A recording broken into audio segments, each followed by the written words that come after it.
All right, Patriots, let's go ahead and push through and do this entire last page on the same video, 42 through 46. This is going to be probably the longest video of this entire playlist, but we're going to go ahead and push on through. Now, the main key to all this is if you do not have a picture, then draw yourself a picture. Down here at the bottom, or on those two in the middle, 44 and 45, we can use those to solve, but the rest of them we don't have a picture, and without a picture, we really are kind of dead in the water. So let's see.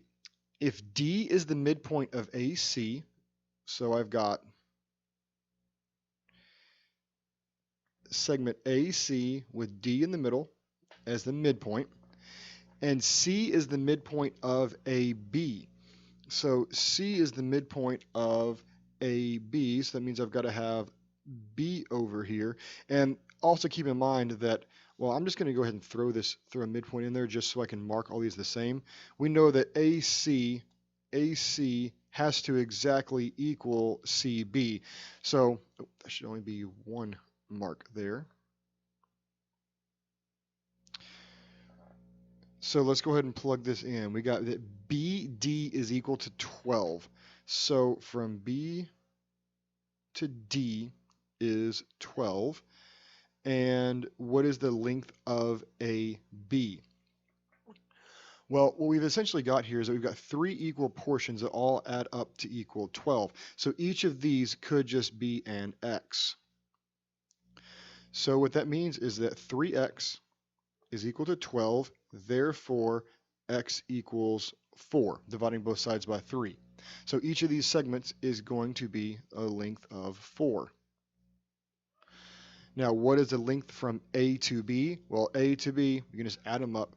The length of A to B is 16. Notice again, no symbol over there because, oh, and that's also centimeters, because we're talking about the length of, and when we talk about lengths, we don't use a symbol. Number 43, if ray BD is the angle bisector of angle ABC, so let's draw angle ABC, and then BD, let's get my rays on there, is the bisector. Let's draw that about in the middle. So there's D.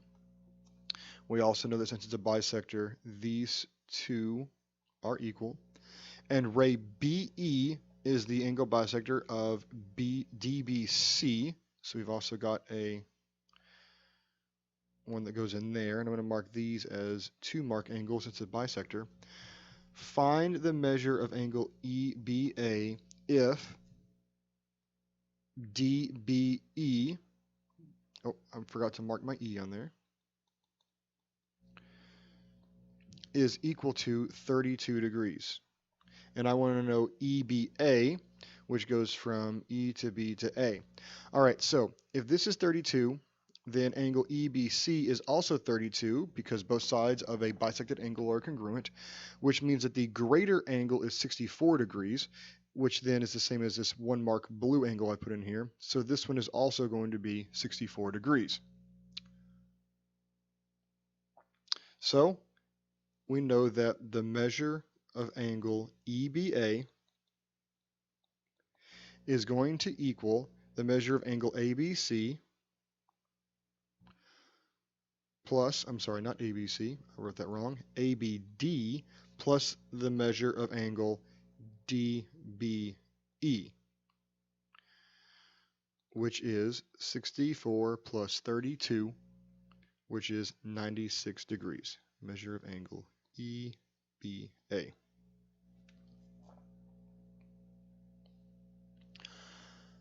Okay, moving on to number 44. Find the measure of angle 1 and measure of angle 2, as well as the values of x and y. So we're going to have to just plug in and do whatever we can here. It looks to me like angle 1 might be our easiest one. I've got these two angles which form a linear pair. So I know that the measure of angle 1 plus 58 degrees is equal to 180 degrees. Well, subtract both sides, and that tells you the measure of angle 1 is equal to 122 degrees. Okay, go ahead and write in my 122 there. Now, it looks like next easiest is going to be the y's because I see I have a right angle here. So I know that 7y plus 27 has to equal 90. Subtract the 27 off both sides means that 7y is equal to 63. Then divide both sides by 7. I said 63, I wrote 67. 63. So y equals 9. Okay, so if y is 9, we got 90 degrees there. Let's see, oh, we've also got a set of vertical angles here. So these two are formed by two intersecting lines, and they do not share, and they are non-adjacent, makes them vertical angles. So I know that they are congruent. 9x minus 5 is equal to 58 degrees. Let's add 5 on both sides, gives me 63. Then divide both sides by 9, gives me x is equal to 7. Now, I'm going to go ahead and copy this 58 in for my next calculation. I know that all three of these together must add to 180 degrees. So I've got that, come over here on the side, 58 degrees plus the measure of angle 2 plus 90 degrees is equal to 180 degrees. Combining like terms tells me that measure of angle 2 plus 148 degrees equals 180 degrees. And then subtract those off, and this will tell me that the measure of angle 2. Okay, the video just got spliced. I apologize because my son actually just started playing on the piano on the other side of the wall, and y'all couldn't hear me for a minute. So I backed up a little bit, and I think I spliced this video right. So anyway, measure of angle 2 plus 148 equals 180, and then the measure of angle 2 is going to be 32 degrees. So there's our four answers. Measure of angle 1 is 122, measure of angle 2 is 32, x is 7, and y is 9. All right, now for number 45. Find the value of x. It says that RS bisects AB, and RS equals 36. So segment RS bisects AB, which tells me that these two are equal. And RS is 36, so this whole distance is 36. Now, it looks like in order to solve for x, I'm going to have to know the value of y, because yes, AT equals TB, but I've got a y there. And I'm able to use RT and TS in order to figure out what the value of y is. Now, don't take the bait and just say that these are equal. Actually, it doesn't matter in this case. In some cases, it will matter, though. In this case, T is a bisector or a midpoint of RS. That's not necessarily the case in all cases, so just be careful of it. As such, I'm not going to solve this as if it's a midpoint. I'm going to solve it as if it's just a composition of segments. So we've got 18 plus 2y minus 6 is equal to 36. So that's 2y plus 12 is equal to 36. Then subtracting off 12 gives me that 2y is equal to 24. Then dividing by 2 tells me that y is equal to 12. Now I'm going to use that to come in and solve my second piece.